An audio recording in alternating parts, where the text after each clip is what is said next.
یہاں ایک محنتی گائے کی اخلاقی کہانی ہے۔ چھوٹی سی بستی جو سرسبز پہاڑیوں کے درمیان واقع تھی، وہاں ایک گائے رہتی تھی جس کا نام کویتا تھا۔ کویتا اپنی محنت اور دیانت داری کے لیے پورے گاؤں میں مشہور تھی۔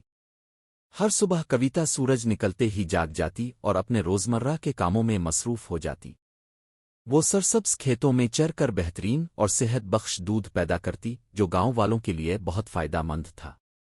کویتا کبھی شکایت نہ کرتی اور نہ ہی تعریف کی خواہش رکھتی تھی۔ اسے بس اتنا معلوم تھا کہ اس کی محنت گاؤں کے لوگوں کے لیے مفید ہے اور یہی اس کے لیے کافی تھا۔ ایک دن گاؤں میں ایک نئی گائے آئی جس کا نام رانی تھا۔ رانی بہت خوبصورت اور چمکدار جلد والی تھی، لیکن وہ مغرور اور سست تھی۔ وہ کام کرنے سے کتراتی اور چاہتی تھی کہ گاؤں والے اس کی ہر ضرورت پوری کریں۔ گاؤں کے لوگ رانی کے حسن سے متاثر ہو گئے اور اسے لاڈ پیار دینے لگے۔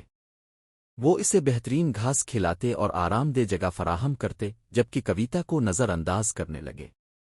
لیکن کچھ وقت گزرنے کے بعد گاؤں والوں نے ایک حیران کن حقیقت دیکھی۔ رانی کا دودھ پتلا اور بے مزہ تھا، جبکہ کویتا کا دودھ ہمیشہ کی طرح گاڑھا اور مزیدار تھا۔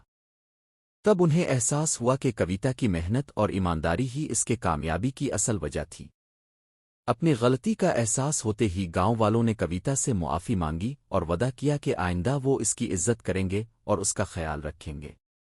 اب کویتا کو بہترین کھانا اور آرام ملنے لگا اور اس کا دودھ پہلے سے زیادہ قیمتی سمجھا جانے لگا۔ دوسری طرف رانی اپنی سستی اور غرور کے نتائج پر غور کرنے لگی۔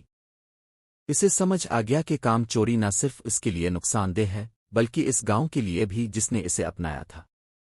کویتا اور رانی کی کہانی دور دور تک پھیل گئی اور سب کو ایک اہم سبق سکھایا۔ محنت اور لگن کا ہمیشہ اچھا نتیجہ نکلتا ہے، جبکہ سستی اور غرور کا انجام ہمیشہ نقصان دہ ہوتا ہے۔